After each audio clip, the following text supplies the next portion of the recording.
Урматтуу депутаттар, ушул конституциялык мыйзам долбоору президентке талапкерлерге, Жогорку Кеңештин депутатына талапкерлердин тизмесин көрсөткөн саясий партияларга шайлоо күрөсүнүн шайлоонун жыйынтыктары жараксыз деп танылса кайтарып бериш үчүн даярдалган. Өзүңүздөргө белгилүү болгондой, 4-октябрдагы шайлоодон кийин 5-октябрда элдик толкунулар болуп, шайлоонун жыйынтыгы Борбордук шайлоо комиссиясы тарабынан жараксыз деп табылган. Мыйзам боюнча 5%дан көп добуш алган партияларга кайтарылып бериш керек күрөө.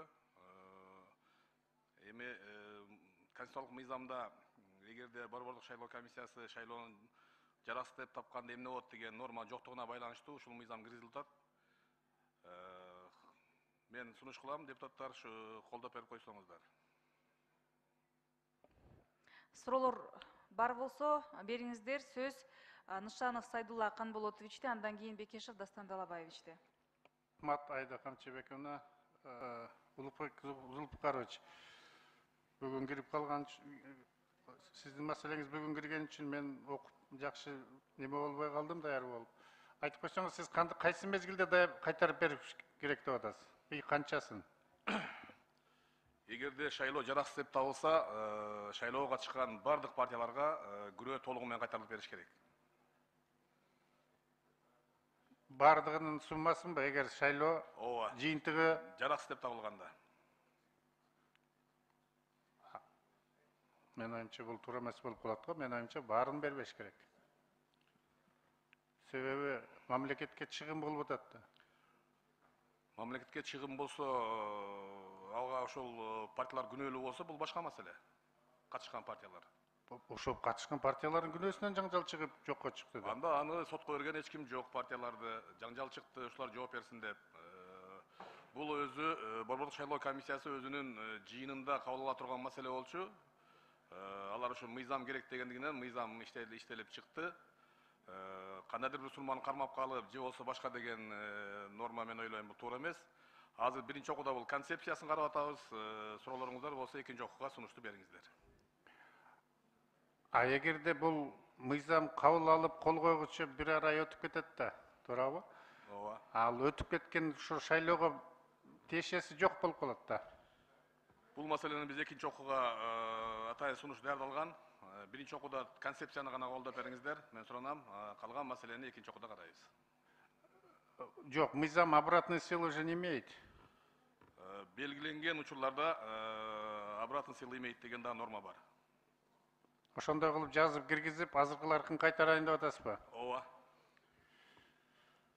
Мен жеке өзүм оюмунга башкачараак, себеби итак мамлекет бүгүн алсырап турат, сырткы карыздар көбөйүп атат. Быйыл да 34,5 миллиард сырткы карызды беришибиз керек 21-жылга. Анан дүйнөдөгү мамлекеттерди таң калтырып, бизде өтө көп кандидаттар чыгып атат да. Ушул каражат менен да канча-мынча мындай жөн эле койгондорду токтотушубуз керек дейм. Анан шайлоо эгер жыйынтыгы чыкпай калса, эч бир партияныкын негизи кайтарбаш керек да. Бул ушул партиялардын айынан чыкты. Ошондуктан мен оюм, урматтуу депутаттар, буну колдобош керек. Рахмат. Рахмат, Айда Камчебековна.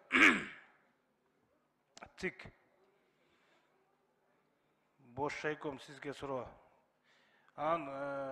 Улукбек Зулпукарович, мыйзам алып чыгып атасыз, туура эле, бирок мен да ой жаралып атат да.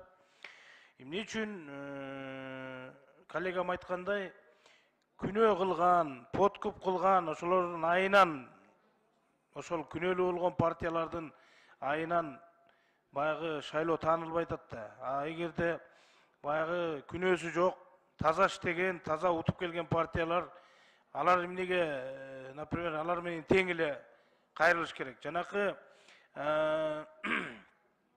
Абдыкабар мырза, сиз угуп атасыз да. Жана айтып атпайсызбы? Бизде бар депчи эмеси.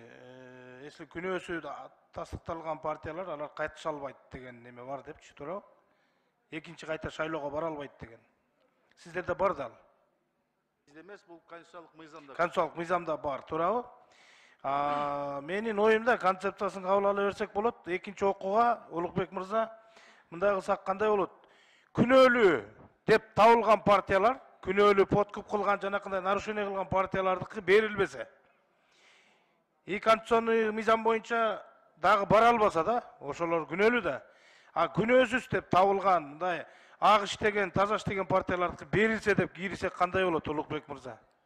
Экинчи окууда. Урматтуу депутаттар, биринчи окууда концепциясын колдоп берсеңиздер, себеби бир партияны же бир кишини күнөөлүү деп только соттаныш керек. Азырынча эч кандай бир мен ойлойм жыйынтыгы чыга элек, могул партия күнөөлүү же могул киши күнөөлүү деген норма жок азыр. Эгерде ошол чечим чыкса, башка маселе.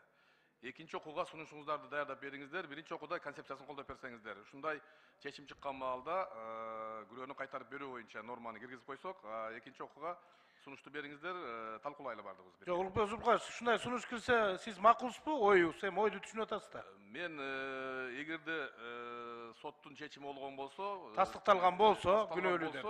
Албетте, тастыкталбаса жөн эле биз мындай Жок, биз сот эмеспиз да, туура эле. бардыгыбыз билебиз, булар күнөөлүү дей берген да туура эмес да. Ошо бардыгыбыз билебиз дегенден ошол абалга келдик биз.